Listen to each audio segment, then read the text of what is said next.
حضرت یعقوب ایک نہایت نیک اور صاحب علم نبی تھے۔ وہ لوگوں کو نیکی کی طرف بلاتے اور خود بھی مکمل طور پر اللہ کے راستے پر قائم رہتے۔ ان کے 12 بیٹے تھے، لیکن سب سے چھوٹے بیٹے یوسف سے ان کو خاص انسیت تھی۔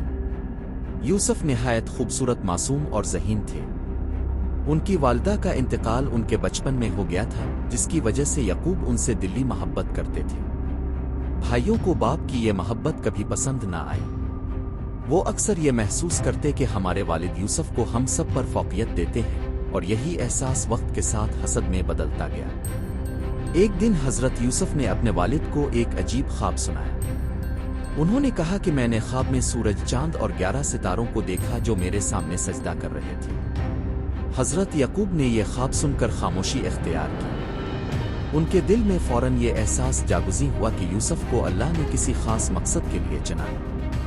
وہ سمجھ گئے کہ یوسف کا مقام باقی سب سے بلند ہونے والا ہے، لیکن ساتھ ہی انہوں نے یوسف کو نصیحت کی کہ یہ خواب اپنے بھائیوں کو ہرگز نہ سنانا، کیونکہ ان کے دلوں میں پہلے ہی حسد کی آگ لگی ہوئی۔ یوسف کے بھائی دن بہ دن زیادہ غصے اور حسد میں مبتلا ہوتے جا رہے تھے۔ وہ اکثر آپس میں بیٹھ کر شکایت کرتے کہ یوسف کو ہم پر ترجیح کیوں دی جاتی ہے۔ ایک دن انہوں نے ایک منصوبہ بنایا کہ یوسف کو ہمیشہ کے لیے اپنے راستے سے ہٹا دیا جائے تاکہ باپ کی محبت ان کے لیے رہ جائے۔ کسی نے کہا کہ اسے قتل کر دیتے ہیں، لیکن ایک بھائی نے کہا کہ قتل گناہ ہے، اسے کسی ویرانے میں چھوڑ آتے ہیں۔ یہ تجویز سب کو پسند آئی۔ اگلے دن وہ حضرت یعقوب کے پاس آئے اور کہنے لگے کہ ہم یوسف کو ساتھ لے جانا چاہتے ہیں تاکہ وہ کھیلنے کا مزہ لے اور ہم سب بھائیوں کے ساتھ وقت گزارے۔ یعقوب نے پہلے تو انکار کیا، لیکن ان کے بار بار اصرار کرنے پر اجازت دے دی۔ وہ یوسف کو لے کر ایک دور مقام پر گئے جہاں ایک پرانا اور گہرا کنواں تھا۔ وہاں پہنچ کر انہوں نے یوسف کو زبردستی کنویں میں دھکا دے دیا۔ یوسف خوفزدہ تھے، لیکن ان کے دل میں اللہ کا ذکر تھا اور وہ جانتے تھے کہ ان کے ساتھ ان کا رب ہے۔ بھائیوں نے یوسف کی قمیص پر جھوٹا خون لگا کر اسے پھاڑ دیا اور واپس گھر لوٹے۔ حضرت یعقوب کے سامنے روتے ہوئے پیش ہوئے اور کہنے لگے کہ ہم دوڑ میں مصروف تھے اور یوسف کو بھیڑیا کھا گیا۔ یعقوب نے قمیص کو غور سے دیکھا۔ وہ جان گئے کہ یہ سب جھوٹ ہے۔ اگر واقعی بھیڑیا کھاتا تو قمیص پھٹی ہوئی ہوتی، لیکن انہوں نے صبر کا دامن تھامے رکھا۔ ان کا دل زخمی ہو چکا تھا، لیکن ان کا ایمان مضبوط تھا۔ ادھر حضرت یوسف کنویں میں تنہا تھے۔ بھوک، پیاس اور اندھیرے نے انہیں گھیر رکھا تھا، لیکن وہ اللہ پر یقین رکھتے تھے۔ چند دنوں بعد ایک قافلہ وہاں سے گزرا۔ جب انہوں نے پانی نکالنے کے لیے کنویں میں ڈول ڈالا تو یوسف اس کے ساتھ باہر آ گئے۔ قافلے والوں نے یوسف کی خوبصورتی اور انداز دیکھ کر سوچا کہ یہ بچہ ہمیں بازار میں اچھے داموں فروخت ہو سکتا ہے۔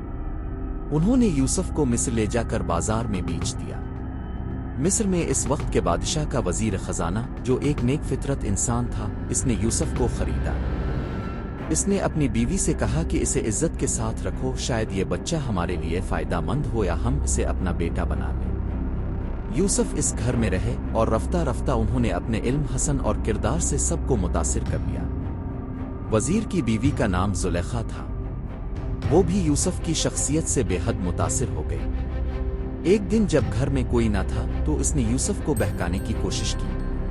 یوسف فوراً دروازے کی طرف دوڑے تاکہ باہر نکل جائیں۔ زلیخا نے ان کا دامن پکڑا اور وہ پیچھے سے پھٹ گیا۔ اسی لمحے وزیر داخل ہوا۔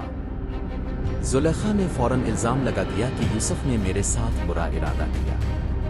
یوسف نے کہا کہ نہیں، وہ جھوٹ بول رہی ہے۔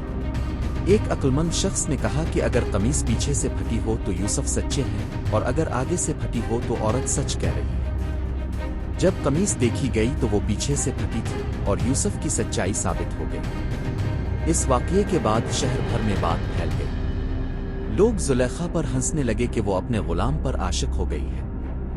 اس نے عورتوں کو دعوت دی اور جب یوسف کو ان کے سامنے پیش کیا تو سب نے اپنے ہاتھ کاٹ لیے اور کہنے لگے کہ یہ انسان نہیں بلکہ کوئی نورانی مخلوق ہے۔ زلیخا نے کہا، یہ وہی ہے جس کے لیے میں بے چین ہوں۔ یوسف نے اللہ سے دعا کی کہ قید ہونا گناہ میں مبتلا ہونے سے بہتر ہے، اور یوں انہیں قید کر دیا گیا۔ قید خانے میں بھی یوسف کا اخلاق چمکتا رہا۔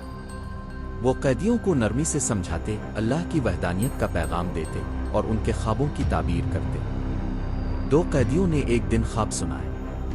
ایک نے کہا کہ وہ خود کو بادشاہ کو شراب پیش کرتے دیکھ رہا ہے، اور دوسرے نے کہا کہ وہ اپنے سر پر روٹیاں لیے ہوئے ہیں جنہیں پرندے کھا رہے ہیں۔ یوسف نے فرمایا کہ پہلا قیدی رہا ہوگا اور دوبارہ بادشاہ کو شراب پلائے گا، اور دوسرا سولی پر چڑھایا جائے گا۔ یہی تعبیر سچ ثابت ہوئی۔ یوسف نے پہلے قیدی سے کہا کہ بادشاہ کے سامنے میرا ذکر کرنا، لیکن وہ وقت کی گردش میں سب کچھ بھول گیا۔ کئی سال بعد بادشاہ نے ایک عجیب خواب دیکھا۔ اس نے دیکھا کہ 7 موٹی گائیں چرا رہی ہیں اور 7 دبلی گائیں انہیں کھا رہی ہیں۔ پھر 7 ہرے خوشے اور 7 خشک خوشے دیکھے۔ کسی سے تعبیر نہ بن پائی۔ تب وہی قیدی بولا کہ جیل میں ایک شخص خواب کی درست تعبیر کرتا تھا۔ یوسف کو بلایا گیا۔ انہوں نے خواب کی تعبیر یوں کی کہ 7 سال خوشحالی کے ہوں گے اور پھر 7 سال قحط کے۔ اگر ان خوشحال سالوں میں اناج ذخیرہ کر لیا جائے تو قحط کے دنوں میں قوم کو بچایا جا سکتا ہے۔ بادشاہ یوسف کی عقل سے متاثر ہوا اور انہیں مصر کا خزانہ سنبھالنے کی ذمہ داری دے دی۔ یوسف نے عدل، انصاف اور دیانتداری سے کام لیا۔ جب قحط شروع ہوا تو صرف مصر نہیں بلکہ ارد گرد کے علاقوں سے بھی لوگ اناج لینے آنے لگے۔ انہی دنوں یعقوب کے بیٹے بھی اناج لینے مصر آئے۔ یوسف نے انہیں پہچان لیا مگر خود کو ظاہر نہ کیا۔ انہوں نے ایک ترکیب کی کہ اپنے بھائی بنیامین کو ساتھ لائیں ورنہ اگلی بار اناج نہ ملے گا۔ بھائی واپس گئے اور والد سے اجازت لی۔ وہ بنیامین کو ساتھ لے آئے۔ یوسف نے اسے اپنے پاس روک لیا۔ جب بھائی دوبارہ آئے تو یوسف نے خود کو ظاہر کر دیا۔ سب بھائی شرمندہ ہوئے۔ یوسف نے فرمایا کہ میں تمہیں معاف کرتا ہوں، اللہ نے مجھے بلند مقام دیا۔ انہوں نے والد کو بلایا اور یعقوب کی بینائی لوٹ آئی۔ پوری فیملی مصر آ گئی اور یوسف کے ساتھ رہنے لگی۔